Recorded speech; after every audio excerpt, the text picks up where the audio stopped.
مشاهدينا في كل مكان من الفضائية الإرترية، نقدم لحضراتكم نشرة أخبار هذه الفترة. أصحبكم فيها قاسم أحمد، والبدء كالعادة بأهم وأبرز العناوين. إصابة 19 مواطن بفيروس كورونا. المزارع توجد في وضع جيد في مديرية دبارو. دعوة لتعزيز أنشطة التشجير ورعاية الثروة الغابية في كرن. بدء مناورات عسكرية مشتركة بين الولايات المتحدة وكوريا الجنوبية. سقوط صواريخ قرب الحي الدبلوماسي في العاصمة الأفغانية. والصين تمنح أول براءة اختراع للقاح كورونا. أهلا بكم إلى تفاصيل الأخبار.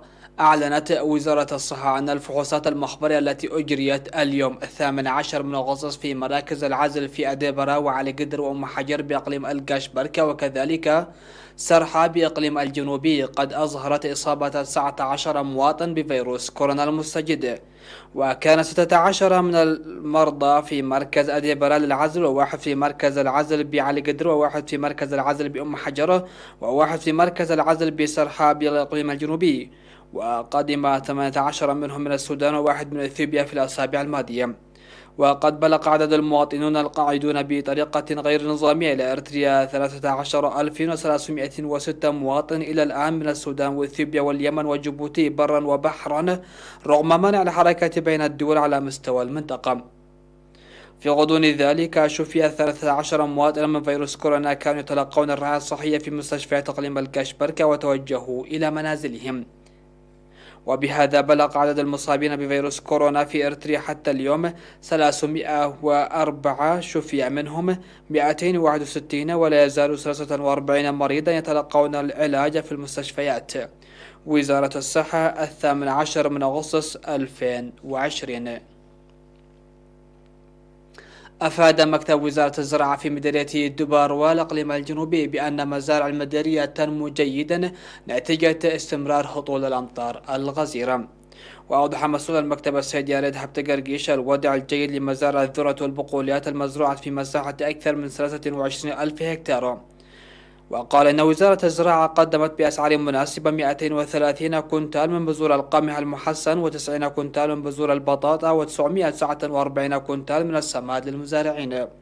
وذكر تنظيم الدورات التدريبية للعاملين في رش المبيدات لصيانة معدات الرش لمكافحة الجراد الذي قد يظهر، داعيا المزارعين تعزيز المتابعة ومراقبة الآفات الزراعية.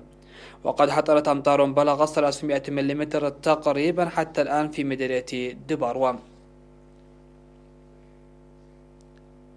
دعا مكتب سلطة الغابات والحياة البرية في مديرية كرن لتعزيز الأنشطة الجارية لرعاية وحماية الثروة الغابية في المديرية.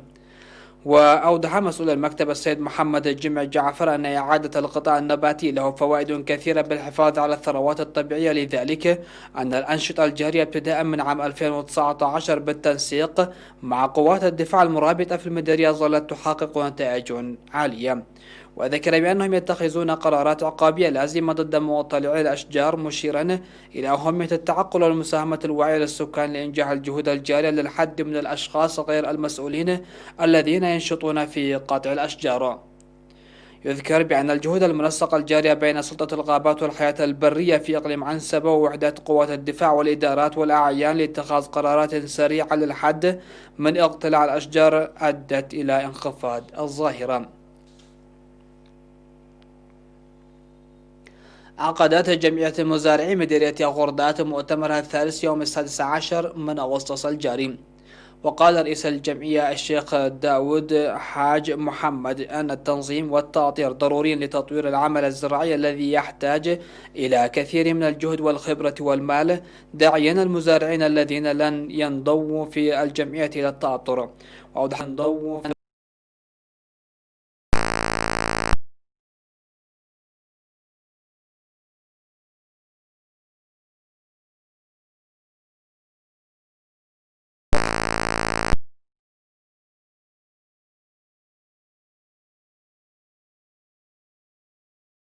التي تحدث في موسم الخريف. من جانبه أوضح مدير المديرية غردة السيد إسحاق طعم مساهمة الجمعية على مستوى الإقليم والوطن، مؤكدا على استعداد إدارة المديرية للوقوف إلى جانب الجمعية والعمل حسب المستطاع لسد متطلباتها. وبحث المؤتمر التقرير المقدم والبرامج المستقبلية، وانتخب هيئة إدارية جديدة. وأوصى المؤتمر للسماح للجمعية عبر الإدارة لفتح مخزن، وقرر تعظيم المزارعين الإنتاج للجمعية. أعلن مكتب وزارة الصحة في إقليم شمال البحر الأحمر أن مرض السل انخفض إلى أدنى مستوى له نتيجة تنظيم أنشطة توعية مكثفة. وأوضح عضو وحدة مكافحة السل في المكتب السيد أبي الأبرهام في الندوة الصحية التي عقدها للجنة الصحة في قرى مديرية الدهلك، أوضح أن وزارة الصحة وضعت 3 خطط استراتيجية لمكافحة المرض، مشيرا إلى انخفاض مرض السل لأقل من 5% في الإقليم خلال السنوات ال5 الماضية. وذكر قيام لجان الصحة في القرى بالمتابعة والمراقبة اللازمة إلى جانب أنشطة الكادر الصحي في المستشفيات والمراكز الصحية للسيطرة على السل وتنظيم الدورات التدريبية في مديرية دهلك، موضحا أن تقديم الأدوية للمرضى تحت إشراف المهنيين الصحيين أدى لارتفاع نسبة العلاج ل90%. استشهد يوم أمس 17 من أغسطس مسؤول الشؤون السياسية في الجبهة الشعبية للديمقراطية والعدالة في الإقليم الجنوبي المنادل يوهانس سفاسلاسي قلاته جراء مرض ألم به عن عمر بلغ 64 عاما. التحق المنادل يوهانس بصفوف جبهة التحرير الإريترية عام 1973، وواصل النضال في الجبهة الشعبية لتحرير إريتريا بعد المؤتمر الثاني والتوحيدي، وخدم شعبه ووطنه بتفاني وإخلاص في مختلف الوحدات بالداخل والخارج. والفقيد المنادل يوهانس رب أسرة وأب ل6 أبناء، وقد ولي يثمن الثرى ظهر اليوم 18 من أغسطس بمقبرة الشهداء في أسمرة. وأعرب المكتب المركزي للجبهة الشعبية للديمقراطية والعدالة عن بالغ حزنه لاستشهاد المناضل يوهانس سفاسلاسي، وقدم تعازيه لأسرته وزملائه ورفاقه المناضلين.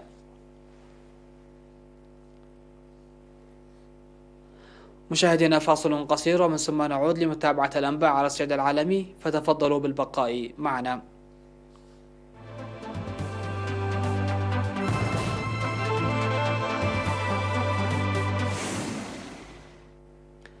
على الصعيد العالمي، بدأت كوريا الجنوبية والولايات المتحدة مناوراتها السنوية العسكرية المشتركة التي أرجئت بسبب أزمة وباء كوفيد-19، ويرجح أن تثير غضب بيونغ يانغ التي تعتبرها بمثابة تدريب لغزو أراضيها.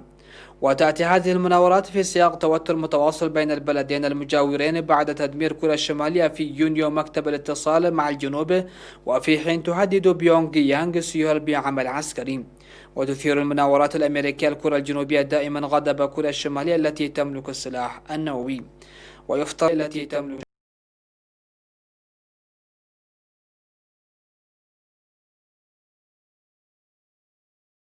بيان صادر عن رئاسة الأركان الأمريكية المشتركة. والعلاقات بين الكوريتين في حالة جمود منذ فشل القمة الثانية بين الرئيس الأمريكي دونالد ترامب والزعيم الكوري الشمالي كيم جون أون في فبراير 2019 في هانوي. قال مسؤولون أن عدة صواريخ استهدفت العاصمة الأفغانية كابول قرب الحي الدبلوماسي، وأشار متحدث باسم وزارة الداخلية إلى إطلاق عدة صواريخ من عربية. ولم يتضح حتى الآن إن كان هناك ضحايا أو من يقف وراء الهجوم الذي وقع في يوم عيد الاستقلال بأفغانستان، وفيما تسحب الولايات المتحدة قواتها وتشجع محادثات السلام لإنهاء قرابة 19 عاما من الحرب.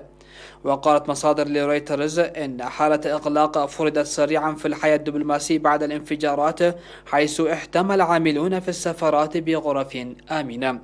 وذكر شهود من رويترز أن الدخان تصاعد ودوت صافرات الإنذار وتطايرت الشظايا، وقالوا إنهم سمعوا أصوات 4 انفجارات على الأقل قرب المنطقة الخضراء التي يوجد بها مقر حلف الشمال الأطلسي في أفغانستان والعديد من السفارات الأجنبية. قالت وسائل الإعلام الرسمية نقلا عن وثائق من هيئة تنظيم الملكية الفكرية بالصين إن شركة كاسينو بلوجيكس حصلت على موافقة من بكين على براءة اختراع للقاح ضد كوفيد 19. وقالت صحيفة الشعب اليومية الرسمية أن هذه أول براءة اختراع تمنحها الصين للقاح لكوفيد 19 المستجد. وقالت السعودية هذا الشهر إنها تعتزم بدء المرحلة الثالثة من التجارب السريرية للقاح كانسينو. وقالت كانسينو إنها تجري أيضا مباحثات مع روسيا والبرازيل وتشيلي لبدء المرحلة الثالثة من التجارب في تلك الدول.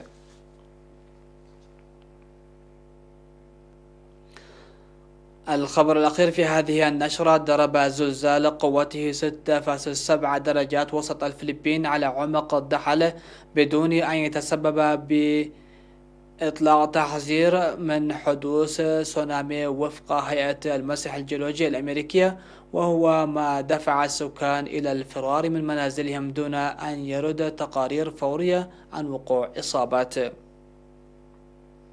وأشارت هيئة المسح إلى أن الزلزال وقع على بعد 68 كيلومتر من مدينة ماسبات في منطقة جزر فاسياس. وأصرح المسؤول في الشرطة المحلية الكولونيل إريك دامبل أن الهزة الأرضية كانت قوية.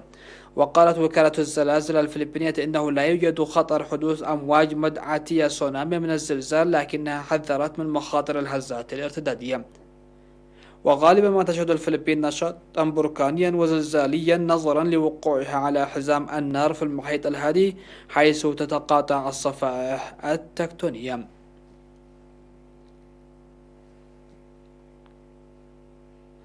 مشاهدينا، هكذا انتهت النشرة. هذه تحيات الفريق العامل، ودمتم في أمان الله.